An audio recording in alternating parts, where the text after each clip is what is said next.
Hello guys, welcome back to my channel. আবার এসে কিন্তু তোমাদের সাথে নতুন একটা ভিডিও নিয়ে। শুভ দীপাবলি। তোমরা দীপাবলিতে কীরকম মজা করছো বলো? আমি দাদা ফাড়াফাড়ি মজা করছি। আর এটা হচ্ছে আমার দিওয়ালির লুক। এই যে একটা প্যান্ডেল দেখতে পেয়েছি, চলো যাবো ভেতরে। ঠাকুরটা কি সুন্দর করেছে। এটা ফার্স্ট প্যান্ডেল দেখা স্টার্ট করলাম, ঠিক আছে? এটা হচ্ছে মন্দিরতলার ঠিক কাছে। এই প্যান্ডেলটা দেখে তারপর যাবো হচ্ছে আমার পাড়ার দিকের ওদিকে প্যান্ডেলগুলো দেখবো। বাবা,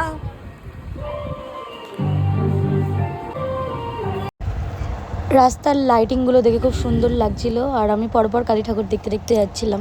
পরপর প্রত্যেকটা পাড়ার ঠাকুর খুবই সুন্দর হয়েছে। এটা হচ্ছে আমার পাড়ার ঠাকুর, দেখো কীরকম হয়েছে বলো। আর আমার বাড়ির বাইরে লাইটিং দিয়ে সাজিয়েছে পাড়ায়, খুব সুন্দর লাগছে। এই ঠাকুরটাও অসাধারণ।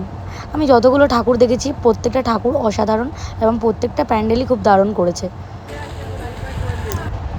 পুচকি একটা ঠাকুর, এটা খুব সুন্দর মিষ্টি লাগছে। আর এখানে আমি সব থেকে বড় কালী ঠাকুর দেখেছি, মানে অনেকটাই বড় হয়েছিল ঠাকুরটা, দেখো কি সুন্দর লাগছে। এত লাইন, মানে আমাদের কাছে যে পাঁচটা ছিল বলে আজকে আমরা ঢুকতে পারলাম, কিন্তু চলো দেখা যাক পরে। আমাদের ঘুরিয়ে পাঠিয়ে দেবে, আমরা জানি, কিন্তু এখানে যেতে পারবো না। আমি ছবি তুলতেছি, বলবো কি দারুণ ছোটটা, সেটাই তো ছিলাম এই মাত্র। বাবা সোলানার কত লাইন বল। লাইন আমরা এখানে ভিআইপি লাইনে দাঁড়িয়েছি, তাই জন্য আমাদের কোনো লাইন দিতে হচ্ছে। ভিডিও করছি না। আমরা বেশ অনেকগুলোই ঠাকুর দেখেছি, দেখে এখন যাচ্ছি একটুখানি, দেখি কোথায় আরো ঠাকুর দেখতে। খিদেও পাচ্ছে, আরো ঠাকুর কি দেখবো, রাস্তায় যেতে যেতে আরো ঠাকুর দেখবো। আর এখন আপাতত খিদে পাচ্ছে আমাদের অনেক জোরে। এখানে মাকে সাজানোর পর্ব চলছে, ফুল দিয়ে কি সুন্দর সাজিয়ে নিচ্ছিল, মায়ের মুখটা হেব্বি সুন্দর। এটা রাস্তা দিয়ে যেতে যেতে আমি দেখতে পেয়েছি, রানিংয়ে যেটুকু পেরেছি ক্লিপ নিয়ে। দিওয়ালি মানেই একটা আলোকসজ্জিত ব্যাপার, খুব সুন্দর লাগছে। প্রত্যেকটা পাড়ার লাইটিং করেছে, খুব সুন্দর লাগছে।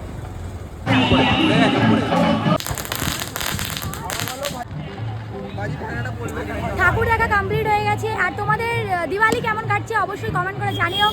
আর আমার ছোট ছোট ভাই বোনেরা প্লিজ সাবধানে একটু বাজি ফাটিও, আর শব্দবাজি একদম ফাটিও না, কারণ এটা এখন ব্যান করে দিয়েছে শব্দবাজিগুলো। তো দেখে শুনে ফাটিও, এটাই বলবো।